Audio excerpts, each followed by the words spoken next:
Hello everyone. तो आज हम देखने वाले सीसैट के 3 पैसेजेस। एक ही पेज पे हैं तीनों भी पैसेज, तो हर पैसेज के ऊपर एक क्वेश्चन है, तो इसीलिए मैंने सोचा कि ये तीनों भी आज ही हमने यहाँ पे डिस्कस कर लेते हैं। मैंने ऑलरेडी टेलीग्राम चैनल पे अपलोड कर दिया है ताकि आप सॉल्व कर सको। अगर गलत हो जाए ना तो फिर बाद में आप वीडियो देख सकते हो। तो चलो शुरू करते हैं, देरी नहीं करते हैं क्योंकि हमारे पास टाइम लिमिटेड है।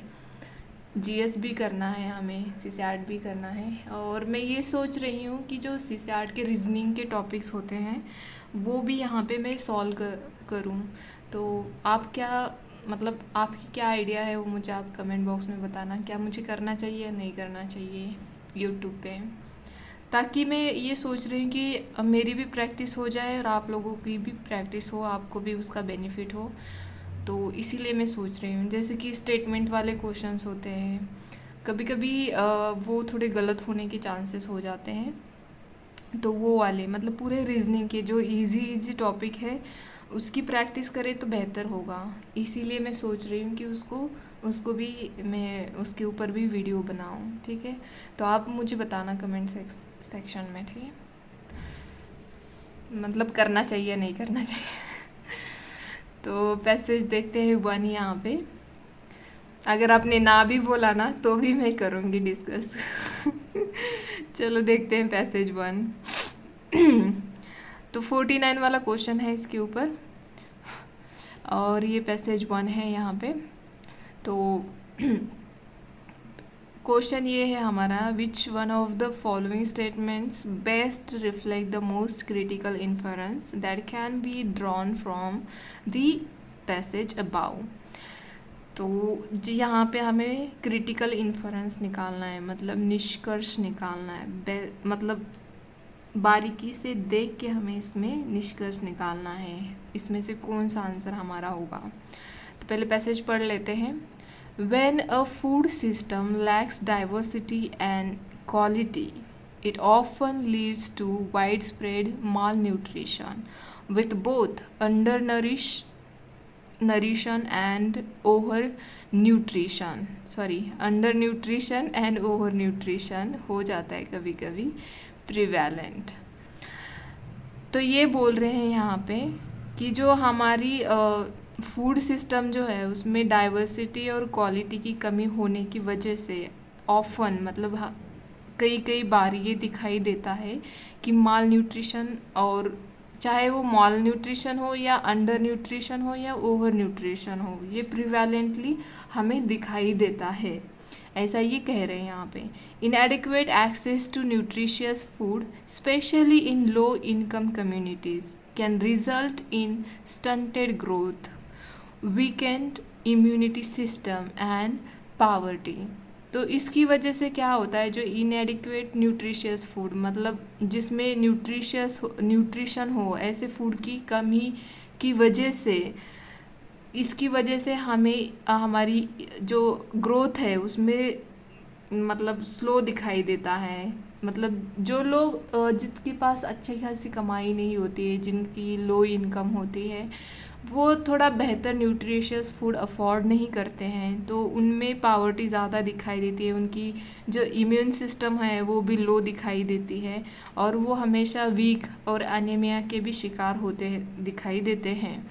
बस यहाँ पे इतना याद रखिए, एनीमिया मैंने जस्ट आपको बताया है, but stunted growth, weekend and immune system and poverty का याद रखना। ठीक है। ऑन द फ्लिप साइड मतलब दूसरी साइड पे अगर देखा जाए तो excessive consumption of unhealthy process food contributes to a surge in diet related diseases such as obesity, diabetes and heart conditions. तो अगर हम दूसरी साइड देखे जाए तो किसी मतलब जिनके पास अच्छी खासी इनकम होती है तो वो अच्छा खासा फूड भी है कंज्यूम करते हैं, मतलब हेल्दी फूड कंज्यूम करते हैं, प्रोसेस फूड कंज्यूम करते हैं। तो इसकी वजह से मतलब जो प्रोसेस फूड खाते हैं, जैसे कि चिप्स हो या अदर, जैसे कि हमारे बेवरेजेस भी आते हैं, जैसे कि फ्रूट्स का जूस हो, ये भी प्रोसेस वाला आ जाता है ना। तो इसकी वजह से क्या होता है कि उनको डायबिटीज़ होने के चांसेस ज़्यादा होते हैं, ओबेसिटी मतलब उनका वज़न जो होता है वो ज़्यादा बढ़ता है, हार्ट कंडीशन मतलब हार्ट कंडीशंस की भी प्रॉब्लम बढ़ने लगती है, ये दिखाई देता है उसमें भी। A transformation of food system is not only a matter of public health but also an economic imperative. तो जो ट्रांसफॉर्मेशन वाला फूड होता है ये बस ओनली एक हेल्थ वाला कंसर्न ही नहीं है, मतलब हेल्थ वाला ही मैटर नहीं है, बट इसकी इकोनॉमी के ऊपर भी इसके इम्परेटिव मतलब परिणाम दिखाई देते हैं। Investing in more diverse, nutritious and sustainable food production, distribution and consumption can lead to healthier population, reduce healthcare cost and increase labor productivity which collectively contribute to economic growth and resilience। तो ये बोल रहे हैं कि अगर आप nutritious food में अगर इन्वेस्ट करते हो ना, तो इससे क्या होगा, सस्टेनेबल फूड प्रोडक्शन होगा, डिस्ट्रीब्यूशन होगा और कंजप्शन भी सस्टेनेबल ही होगा। तो इससे क्या होगा, जो पॉपुलेशन का हेल्थ केयर का कॉस्ट होता है, जैसे कि आयुष्मान भारत होता है, उस पर जो हम इन्वेस्ट करते हैं वो उसका कॉस्ट जो होता है वो रिड्यूस होगा अगर आप अच्छे खासे फूड पे मतलब न्यूट्रिशियस फूड पे अगर इन्वेस्टमेंट करते हो तो। और इससे इंक्रीज लेबर प्रोडक्टिविटी भी इंक्रीज होती है which collectively contribute to economic growth and resilience, ये बोल रहे हैं। ओवरऑल इसका मतलब यही है कि कुछ लोग ऐसे होते हैं जिनको न्यूट्रिशियस फूड नहीं मिलता है, इसकी वजह से उनके अंदर मतलब जो इम्यूनी सिस्टम का जो प्रॉब्लम है या स्टंटेड ग्रोथ हो, मतलब स्टंटेड मतलब हाइट अगर बड़ी हो तो उनका वेट ज़्यादा नहीं होता है, अगर वेट ज़्यादा है तो उसके अकॉर्डिंग उनकी हाइट नहीं होती है, ये बिकॉज ऑफ न्यूट्रिशियस फूड की वजह से ऐसी उनकी सिचुएशन दिखाई देती है। और पावर्टी तो मोस्टली ज़्यादा वाइड स्प्रेड होती है इनके अंदर। तो ये बता रहे हैं। और अगर दूसरी साइड पे ये बता रहे हैं कि मतलब लोग हेल्दी फूड मतलब अनहेल्दी फूड कंज्यूम करते हैं, जैसे कि प्रोसेस फूड हो, तो इसकी वजह से उसमें उनके अंदर डिसीजेस, ओबेसिटी, डायबिटीज़ ये सब दिखाई देता है। तो इसका मतलब है कि जो भी हमें क्या करना चाहिए कि जो न्यूट्रिशियस फूड है उसके अंदर हमें sustainably food production, distribution, consumption इसके ऊपर अच्छा खासा इन्वेस्टमेंट करना चाहिए ताकि हमारा जो हेल्थ केयर कॉस्ट हो वो रिड्यूस हो और जो लेबर जो हो लेबर प्रोडक्टिव हो, और इससे क्या होगा, इकोनॉमी की ग्रोथ भी अच्छी होगी और रेजिलियंस भी होगा, ऐसे ये बोल रहे हैं पूरे पैसेज में। तो यहाँ पे हमें इन्होंने पूछा है कि best reflect the most critical inference पूछा है, तो हमारा आंसर क्या आता है, यहाँ पे ऑप्शन पढ़ेंगे तब हमें पता चलेगा। फर्स्ट दे रखा है यहाँ पे, the food system is an essential pillar of prosperous and healthy society. Second बोल रहे हैं, even without prioritising health and nutrition a society can reap demographic dividend. Demographic dividend की बात की है, नहीं की है, तो ये ऑप्शन तो हमारा बनता ही नहीं है, B. Globally food based nutrition should be placed at the centre of health policies. क्या हेल्थ पॉलिसी की बात की है, नहीं की है, तो ये भी हमारा यहाँ पे गलत होता है। Indian society faces the double whammy of under nutrition and over nutrition. क्या ये ऐसा है, नहीं। अंडर न्यूट्रिशन ओवर न्यूट्रिशन होता है, फेस कर रहे हैं, बट ये बात तो इन्होंने यहाँ पे डबल वेमी की बात तो बिल्कुल भी नहीं की है, तो ये तो यहाँ पे गलत होता है। तो हमारा आंसर ये बनता है, the food system is an essential pillar of a prosperous and healthy society. तो लास्ट में इन्होंने यही बोला है कि अगर आप न्यूट्रिशियस फूड पे इन्वेस्ट करते हो तो इससे लोगों की हेल्थ भी अच्छी रहेगी, इससे इकोनॉमी की ग्रोथ भी बढ़ेगी और जो भी प्रॉब्लम्स होते हैं उससे भी हम फाइट कर सकते हैं। अगर हमारी इम्यूनिटी रिलेटेड जो भी प्रॉब्लम्स हो सकते हैं वो भी अगर हेल्दी पर्सन हो तो फाइट कर सकता है ना, जैसे कि कोरोना वायरस और कुछ भी आ जाता है तो ये बोला है इन्होंने, तो आंसर हमारा यहाँ पे ये बन जाता है, ठीक है। वैसे भी अगर कभी आपको पैसेज समझ में नहीं आया तो हमेशा देखना कि ऑप्शन में कौन सा ऑप्शन बैलेंस वे में है।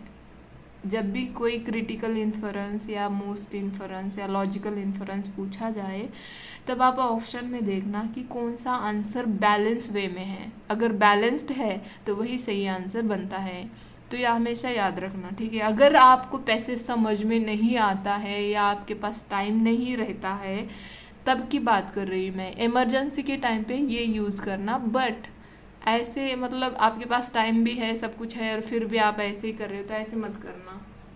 हो सकता है कभी कभी गलत भी हो जाए आंसर, ठीक है। तो नेक्स्ट देखते हैं हम पैसेज, उसके ऊपर अजम्पशन का क्वेश्चन है ये। होप कि आपका गलत नहीं होना चाहिए। यहाँ पे 3 ऑप्शन दे रखे, उसमें से इनवैलिड अजम्पशन कौन सा है ये हमें देखना है। तो चलो पैसेज देखते हैं पहले।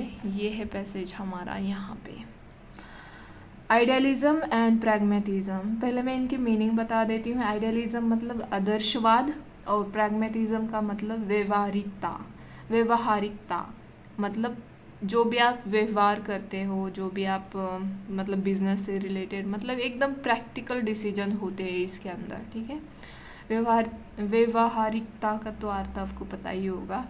तो ये दो है यहाँ पे, तो उसके ऊपर ये फिलॉसफी है, इनके ऊपर ही यहाँ पे पैसेज लिखा गया है। Idealism and pragmatism represent contrasting philosophical approaches that influence how individual perceive and approach the world. मतलब ये दोनों फिलोसफी यही बताती है कि कैसे एक इंडिविजुअल को इनको अप्रोच करना चाहिए, परसीव करना चाहिए इन द वर्ल्ड में, ये बता रहे हैं। Idealism revolves around the belief in the inherent goodness and potential for positive change in human nature and society। तो जो आइडियलिज्म जो होता है वो यही बिलीव करता है कि एक इंडिविजुअल हो, चाहे यह ह्यूमन नेचर हो, वो गुड मतलब अच्छा होना चाहिए और उसमें पॉजिटिव चेंजेस आने चाहिए, चाहे वो ह्यूमन नेचर हो चाहे या सोसाइटी हो। ये आइडियलिज्म का बिलीफ है। नेक्स्ट, आइडियलिस्ट जो होते हैं often prioritise moral and ethical consideration. मतलब ये मॉरल एंड एथिकल वैल्यूज़ को ज़्यादा वैल्यू देते हैं या प्रायोरिटी देते हैं। And advocate for the pursuit of higher ideals even if they may seems unattainable. तो अगर वो मतलब वो अटेंड कर सके या नहीं कर सके, फिर भी उनको हायर आइडियल जो होते हैं उसको परस्यूट करने की कोशिश करनी चाहिए, ऐसे आइडियलिज्म कहता है, ठीक है। एंड अगर मतलब दूसरी साइड से देखा जाए, इन कॉन्ट्रास्ट प्रैग्मेटिज्म जो होता है is grounded in a realistic, practical and result oriented mindset. जो प्रैग्मेटिज्म होता है वो क्या होता है, रियलिस्टिक होता है, प्रैक्टिकल होता है और वो रिजल्ट ओरिएंटेड माइंडसेट होता है प्रैग्मेटिज्म का। प्रैग्मेटिस्ट जो होते हैं prioritise practical solution and the adaptation of means to achieve specific ends. मतलब मतलब एक रिजल्ट ओरिएंटेड माइंडसेट होता है इनका। तो ये प्रैक्टिकल ही सॉल्यूशन ढूंढते हैं और इनका यही होता है कि अगर वो कुछ ढूंढ रहे हैं या कुछ अचीव करना चाहते हैं तो उसका एंड ही अचीव करना चाहेंगे ये। Which idealism can inspire and set aspirational goals, pragmatism often provide the practical means to achieve them। अगर आइडियलिज्म उनको इंस्पायर करता है उस गोल को अचीव करने के लिए, उन्होंने जो भी सेट किया हो, तो प्रैग्मेटिज्म क्या करता है, उसको प्रैक्टिकल मीन्स प्रोवाइड करता है to achieve them, to achieve करने के लिए, उस गोल को अचीव करने के लिए। And the tension between these two perspectives can lead a dynamic balance and that allow for both visionary ideals and realistic problem solving, providing a framework for navigating complex issues and making inform decision. तो ये जो दोनों है, हालांकि इनके बीच में थोड़ी बहुत डायनामिक बैलेंस है, बट फिर भी ये अगर आपकी विजनरीज को, अगर आपने कोई आइडियल्स रखा है तो उसको ये मतलब जो प्रैग्मेटिज्म होता है वो रियलिस्टिक प्रॉब्लम सॉल्विंग होता है, तो उसको एक फ्रेमवर्क प्रोवाइड करता है, चाहे कैसे भी कॉम्प्लेक्स इश्यू हो उसके ऊपर वो मतलब अच्छा खासा डिसीजन ले सकते हैं, क्योंकि एक आइडियलिज्म है और दूसरा है प्रैग्मेटिज्म। इसकी वजह से पूरे इसमें ये दो जो आइडियोलॉजी है या चाहे फिलॉसफी कहिए आप इसको, इसी के बारे में यहाँ पे बताया कैसे आइडियलिज्म काम करता है, कैसे प्रैग्मेटिज्म काम करता है और कैसे दोनों साथ में आके किसी प्रॉब्लम को कैसे सॉल्व कर सकते हैं, ये बताया है पूरे पैसेज में। तो देखते हैं अजम्पशन क्या है। इसकी तीन यहाँ पे ऑप्शंस दे रखे हैं, उसी के अकॉर्डिंग हमें यहाँ पे सॉल्व करना है। तो फर्स्ट बोल रहा है कि पहले तो यहाँ पे इन्होंने इनवैलिड बोला है, इसमें से कौन सा करेक्ट नहीं है अजम्पशन वो ढूंढना है हमें।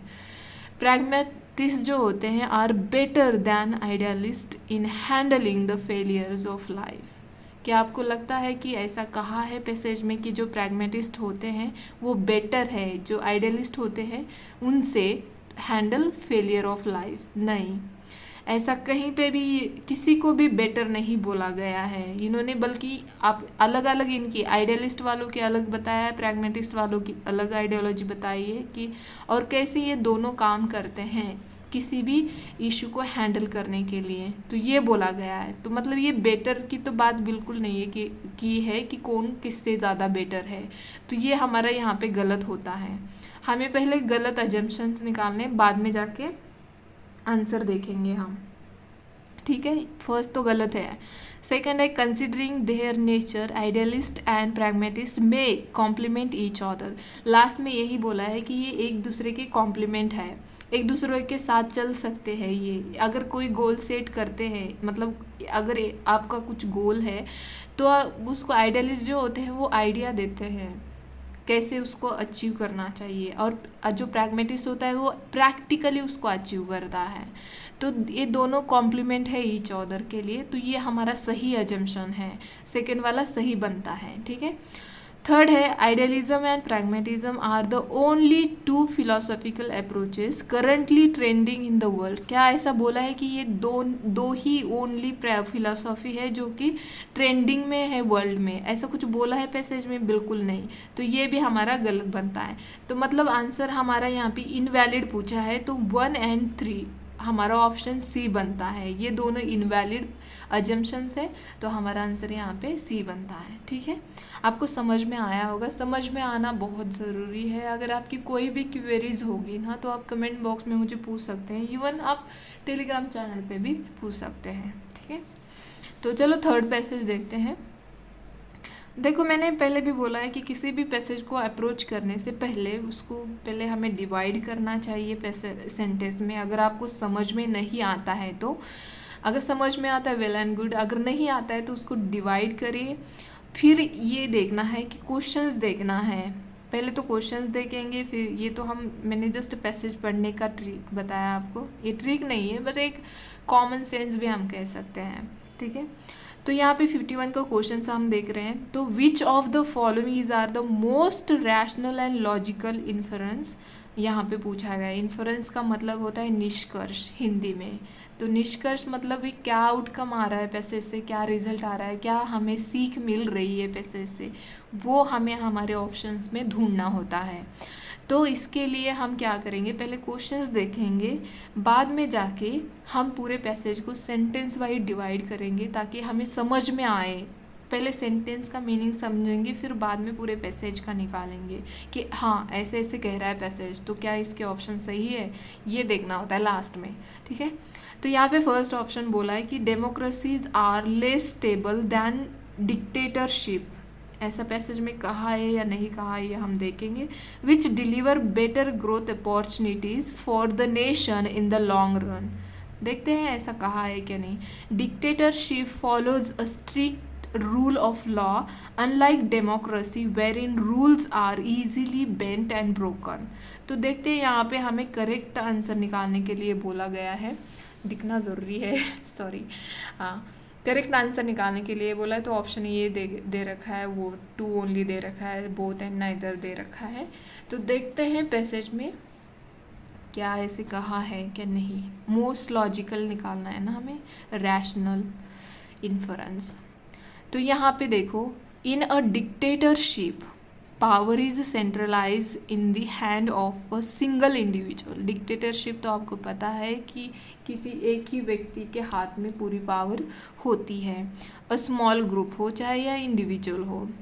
Civil liberties, freedom of expression and political opposition are typically suppressed, leading to limited individual freedoms and a lack of accountability। जो डिक्टेटरशिप होता है, चाहे कोई इंडिविजुअल हो चाहे एक ग्रुप के द्वारा डिक्टेटरशिप की जा रही हो, तो वो क्या करते हैं, जो फ्रीडम ऑफ एक्सप्रेशन होता है या सिविल लिबर्टी जो होती है सिटीज़न की, या पॉलिटिकल अपोजिशन जो होता है, उसको सबको ये सप्रेस कर देते हैं। मतलब इसकी कोई वैल्यू नहीं रहती है। जो भी पावर है, जो भी फ्रीडम ऑफ स्पीच है, जो भी अथॉरिटी है, वो किसी डिक्टेटर की ही होगी, चाहे वो इंडिविजुअल हो चाहे या स्मॉल ग्रुप हो, ऐसे पैसेज में कह रहे हैं। डिक्टेटरशिप में promise stability but often come at the cost of human rights and social development. वो डिक्टेटरशिप जो होती है वो चाहे मतलब प्रॉमिस कर सकते हैं कि स्टेबिलिटी होगी आपके एरिया में चाहे आपके कंट्री में, बट उसकी कॉस्ट आपको चुकानी पड़ेगी। कैसे? आपके जो राइट्स होंगे उसकी कोई कीमत नहीं होगी। कोई आप अगर हनन भी हो जाए आपके राइट्स का तो किसी आप कोर्ट को अप्रोच भी नहीं कर सकते हैं। अगर कर भी लिया तो जस्टिस मिलेगा या नहीं मिलेगी कोई गारंटी नहीं होती है। ऐसे ही यहाँ पे कह रहे हैं। इन कॉन्ट्रास्ट अगर दूसरी तरफ देखा जाए तो democracy is characterized by power resting with the people where they elect representatives and participate in decision making. मतलब डेमोक्रेसी में तो आपको पता है कि हम किसी एक रिप्रेजेंटेटिव को इलेक्ट करते हैं सिटीजन में से, और उस वही पार्टिसिपेट करता है हर किसी, मतलब कि कोई भी आप अगर डिसीजन लेना है तो उसमें वो पार्टिसिपेट कर सकता है। It promotes individual rights, freedoms and the rule of law with mechanism for checks and balance. मतलब चेक्स एंड बैलेंस भी होता है। अगर इंडिविजुअल राइट्स का हनन हो रहा है तो हम हाई कोर्ट हो चाहे सुप्रीम कोर्ट में अप्रोच कर सकते हैं और हमें जस्टिस मिलेगा। और ये यहाँ पे डेमोक्रेसी का बोल रहे हैं। Well democracy can be complex, जबकि डेमोक्रेसी कॉम्प्लेक्स हो सकती है एंड एट टाइम्स इनएफिशिएंट भी हो सकती है। दे offer transparency, accountability and the protection of individual right, but they offer transparency, accountability and protection of individual liberty को वो प्रोटेक्ट करते हैं, इंडिविजुअल लिबर्टीज़ को। ठीक है, तो ये दोनों यहाँ पे डिक्टेटरशिप और डेमोक्रेसी के बारे में बोला गया है। तो देखते हैं हमारे ऑप्शन कैसे पैसेज में क्या कह रहा है। पैसेज में सिर्फ बोल रहे कि डिक्टेटरशिप में कोई आपके राइट्स नहीं होते, कोई आपकी लिबर्टी नहीं होती। हालांकि वो स्टेबिलिटी का प्रॉमिस कर सकते हैं, बट आपको कोई राइट या कोई सोशल डेवलपमेंट का कुछ भी नहीं मिल सकता है।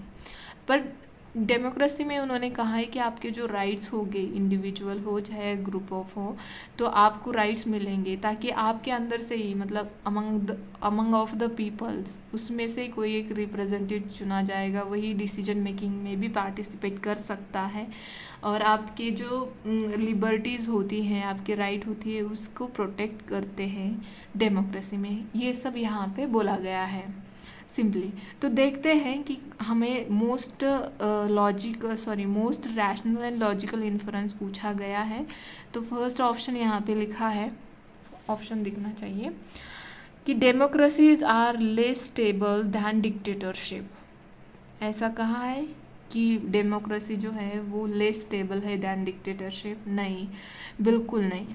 विच deliver better growth opportunity for the nation in the long run. ऐसा बिल्कुल नहीं है कि डेमोक्रेसी लेस स्टेबल है और डिक्टेटरशिप स्टेबल है, ऐसा कुछ भी नहीं कहा गया है पैसेज में। तो ये हमारा गलत होता है यहाँ पे। सेकंड है dictatorship follows a strict rule of law unlike democracy wherein rules are easily bent and broken. ऐसा कहा है पैसेज में कि ईजिली ब्रेक एंड ब्रोकन हो सकते हैं? नहीं। तो हमारा ऑप्शन यहाँ पे डायरेक्टली डी बन जाता है, हमारा ऑप्शन डी आ जाता है। बहुत सिंपल थे ये पैसेज, मुझे कोई टफनेस नहीं लगी इसमें। होप कि आपके भी सारे पैसेज सही होने चाहिए। अगर गलत होते हैं तो फिर से आप प्रैक्टिस करें और देखिए कि क्यों गलत हो रहे हैं, मतलब आपने कैसे सोच के आंसर वो निकाला और मैंने कैसे सोच के निकाला है, ये आप थोड़ा कंपेयर करके देखें ताकि आपको पता चले कि लॉजिक में ही कहीं डिफरेंस आ रहा है। ठीक है, तो आज के लिए इतना ही। अगर पसंद आता है तो प्लीज़ लाइक शेयर सब्सक्राइब करें। अगर आपकी कोई भी प्रॉब्लम्स हो आप मुझे शेयर कर सकते हो, मतलब related to UPSC prelims. Okay, तो आज के लिए इतना ही, धन्यवाद।